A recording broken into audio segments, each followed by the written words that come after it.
What political facts are you keeping in mind this year when politics comes up at the Thanksgiving dinner? So, contrary to what some people might think, I didn't plant this one in the outline. This is something somebody actually asked. Thank God, because this is the exact thing I personally need advice for from my friend Jackson. Because there's a certain sect of my family, I love them dearly. They're wonderful people, but every time I go spend the holidays with them the last few years, they've just progressively gotten more and more racist. The last time I went over there, they seriously had One America News on. Like Fox News was too mainstream for them. Mm-hmm. And I personally, because I'm somebody who typically can't bite my tongue in most situations when it comes to political stuff, but these are people late 60s and their 70s. I don't want to get into a fight with them about things that the TV lied to them about. Yeah. However, I would personally love to have some of these little phrases in my back pocket just to maybe put a kibosh on a fucking potential conversation before it gets started. So, Jackson, I'll ask you first. What political facts are you keeping in mind this year when politics comes up at the Thanksgiving dinner? Keep in mind, Jackson is the co-founder of Politiscope and a commentator and contributor to the Young Turks and Rebel HQ. The man does politics all day, every day. Too much politics, man. Well, I think a few things, because normally there could be talk about crime. That's a big discussion and a big issue right now. So things like that will probably come up. And a good statistic to point out is that 80% of people in federal prison and 70% of people in state prison are Black or brown, or Black or Latino. 1 in 3 Black men have a chance of going to prison in their lifetime. And all of those statistics circulate around the fact that Black and white people do drugs and sell drugs at the same amount. You look in impoverished white neighborhoods, you see crime just the same way that you see in impoverished Black or Latino neighborhoods, because people are broke and there's not a lot of opportunities around. There's probably going to be talk about, open borders and how Democrats want open borders and how there's too many immigrants. It's an invasion, Jackson. Yes. They're coming up from the border. They're bringing rainbow fentanyl. I always think of have you seen World War Z with the zombies and they're all climbing on top of each other over? That's what they think of it as. It's like the immigrants are just running across the border. But I just point out that we don't have open borders and that Democrats are pretty hawkish on immigrants as well. Joe Biden didn't eliminate many of the border policies that Trump put into place. Barack Obama was nicknamed deporter in chief. No nation has open borders. That's not a thing. That doesn't exist. And there's probably going to be, well, it's interesting now because there's going to be talk of because Trump still kind of runs the party pretty much. The establishment Republicans want to scoot Ron DeSantis in there a little bit sooner than planned. Ron DeSanctimonious. Yes, exactly. Well, I love that. But I would just point out that Donald Trump lost the popular vote twice, and the second time by over 7 million votes, which will probably get under their skin quite a bit. There was no red wave. Republicans barely took the House back, and it's not. I mean, the Democrats are pretty mediocre.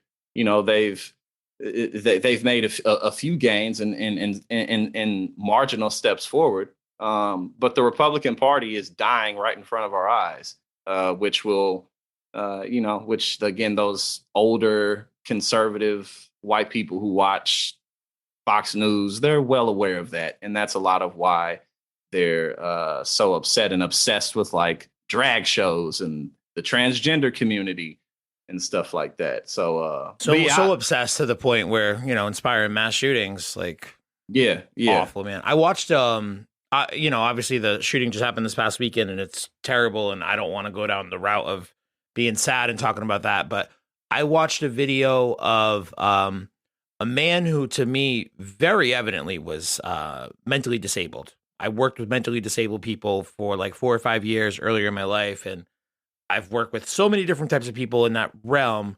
I could just tell that this guy he walked up to a gay bar. I think it was in New York City, actually. He just walked up with a brick, looking mad suspicious, dirty clothes, all disheveled, and just tried to throw the brick through the window.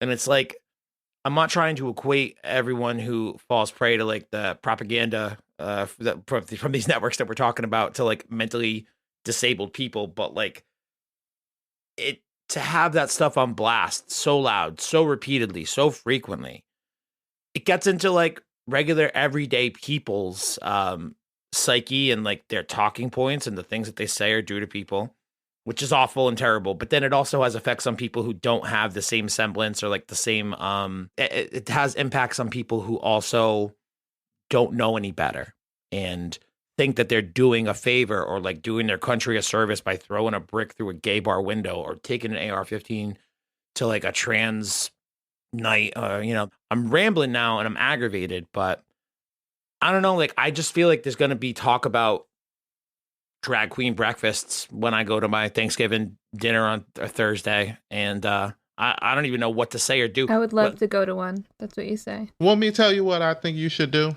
Because this is what I do anytime a conversation is brought up at the dinner table that I don't want to have. Oh, no. What do you do? Just like take a shit? Hey, man, I'm just trying to eat my food here, bro.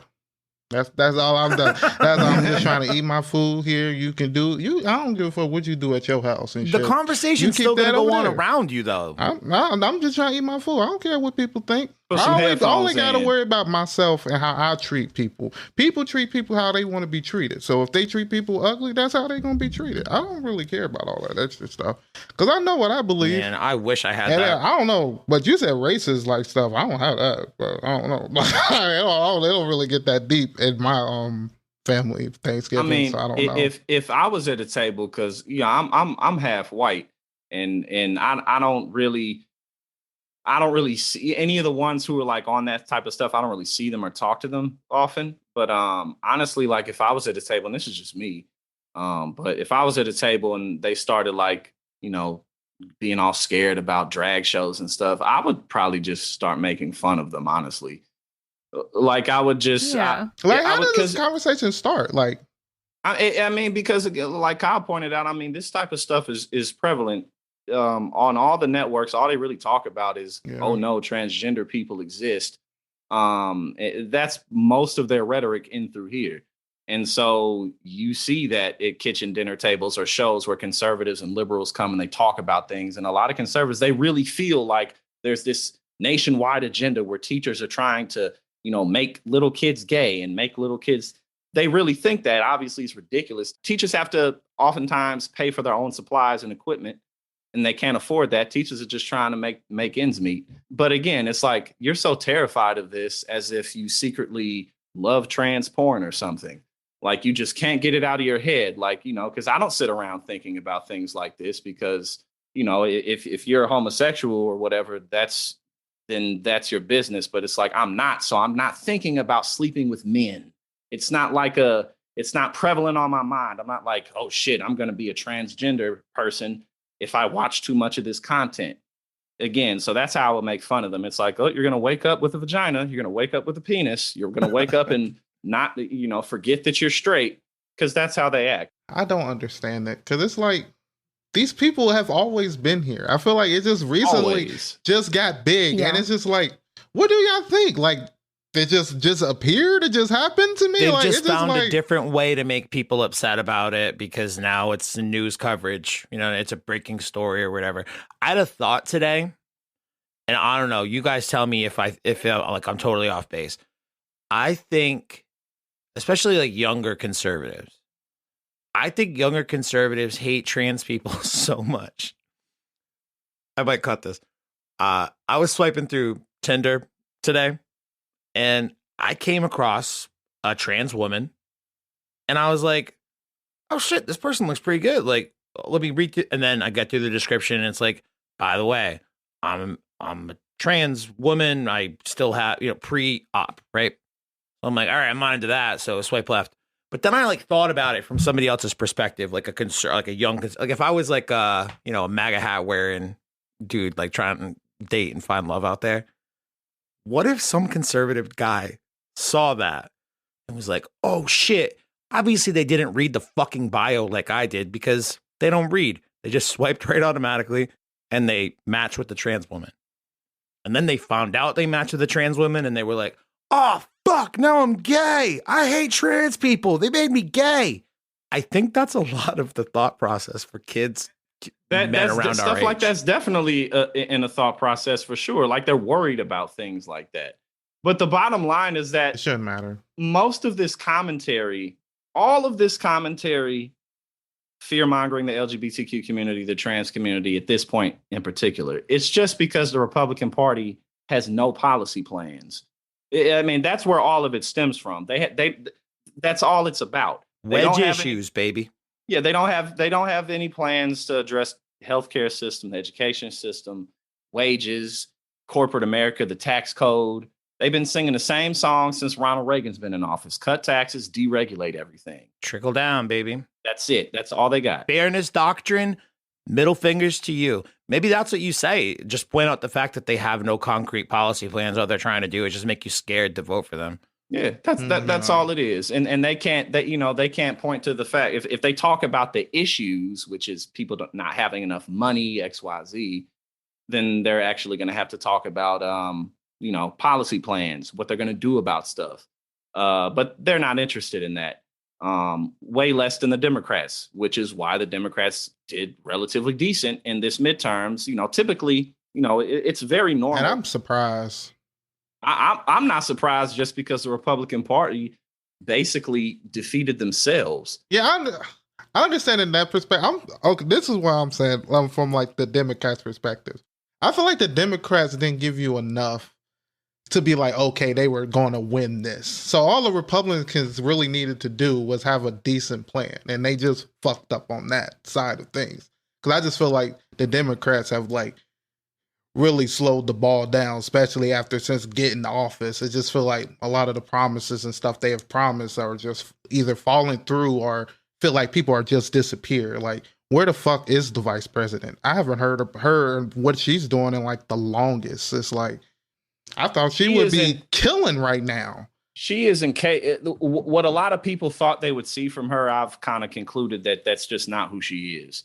You know what I'm saying? Mm-hmm. Like, it's like in terms of, because her being the first, not just woman, but also Black vice president, puts her in a very powerful position just to be seen, to be heard, to talk about the issues. But when you see her do it, the skill set isn't really there. So I think it's just not her. You know what I mean? I also thought that she's like awkward. When you see her in speeches and stuff, she's got like an awkwardness about her that's just doesn't really feel like the best position for her as a person, which is kind of, dude.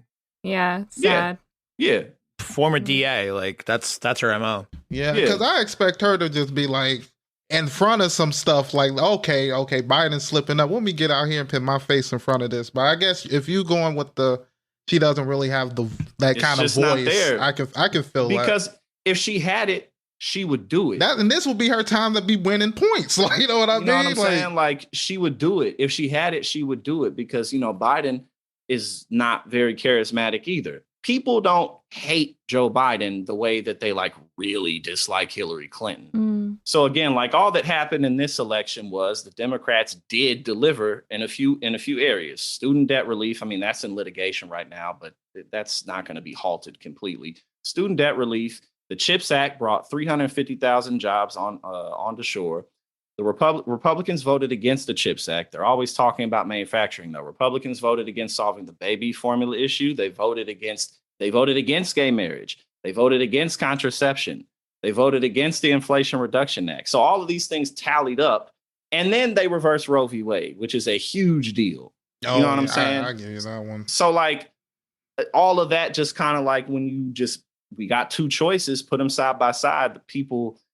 More people were just like, I'm not really feeling this shit. So you think pro-choice won? You think that clearly is the winner, pro-choice? Yeah, and actually, when it comes to ballot measures, the state-by-state ballot measures, everywhere where there was a ballot measure to basically make abortion restrictions steeper, pro-choice won. People were like, nah, maybe not. Maybe 10-year-old girls who get raped probably should be able to, even in really conservative places like I think Kentucky, Kansas, that's what it was. Yeah, Kansas, they did it because again, it's like because when you really break it down to like when you get to those type of situations, you're like, can we really like you got to keep the kid. Like, that's kind of fucked up to me. I don't even. It's insane. It's crazy. It's crazy. So again, like even conservatives are like, I don't know about all this, man, because it's not practical. It's not practical. It's crazy. And so again, that's it's not just the midterms, but they're dealing with that moving into every election coming up. You know what I mean? So obviously, in terms of where the opportunity is there's great opportunity to get better, more working class focused Democrats elected. The Republican Party, though, I don't see them improving for quite some time because they've been making this bed that they're in now for over 40 years. And not only that, but they've been so fractured by a fucking cult leader like Trump that now that they want to go back to something more status quo like Ron DeSantis, like I imagine there will be a bit of a fracturing of the party. There's going to be a huge fracturing.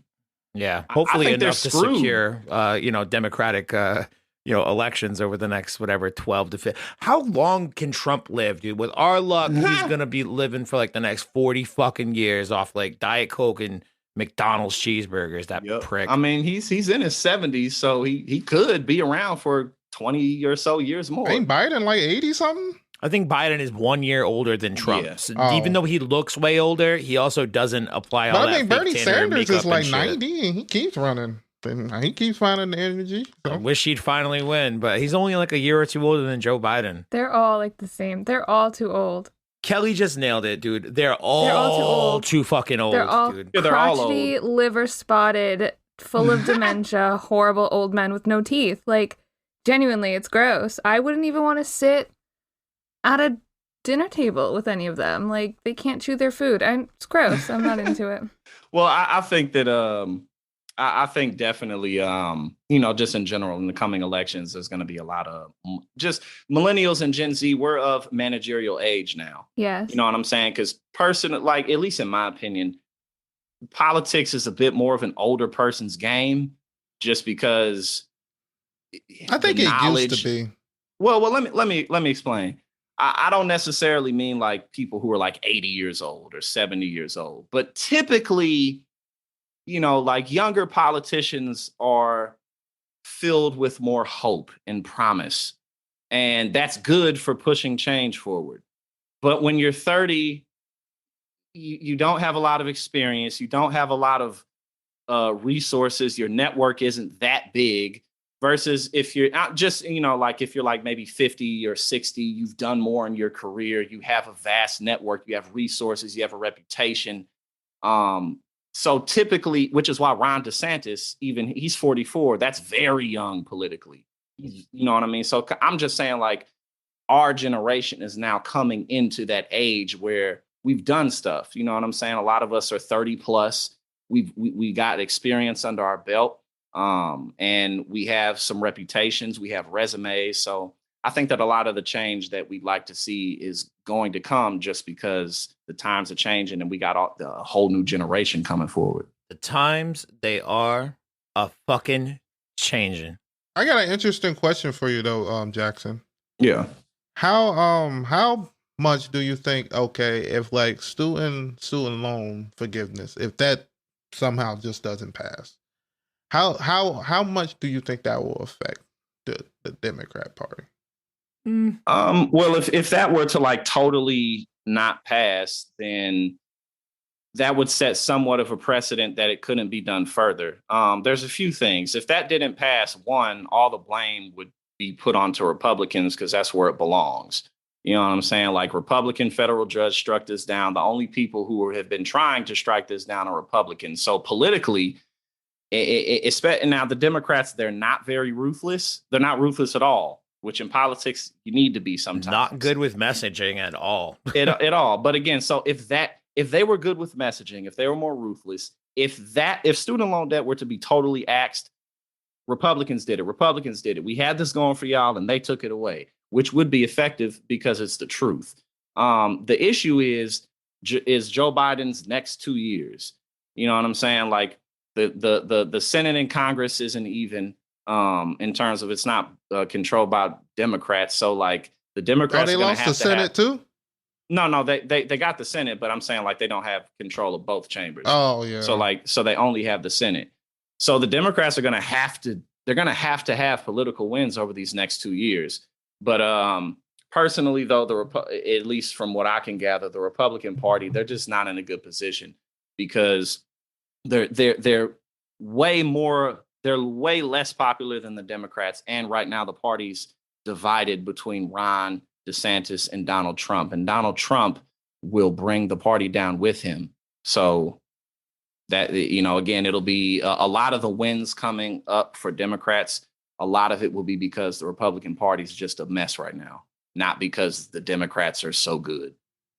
Hell yeah. All right. Well, hopefully there's some things in there that we can glean, like little things to keep in your back pocket in case somebody starts getting like real racist or ignorant, or like, want to keep One American News on in the background during Thanksgiving dinner instead of fucking football. Like what? When I showed up last year and they had the news on instead of football, I was like, oh no, you guys really are down the bottom of the funnel now. Okay. I would have been like, my fantasy too important for this shit.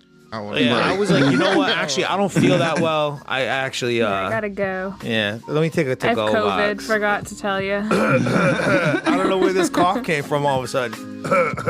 They gonna be like, that COVID shit ain't real. Yeah, you're right, exactly.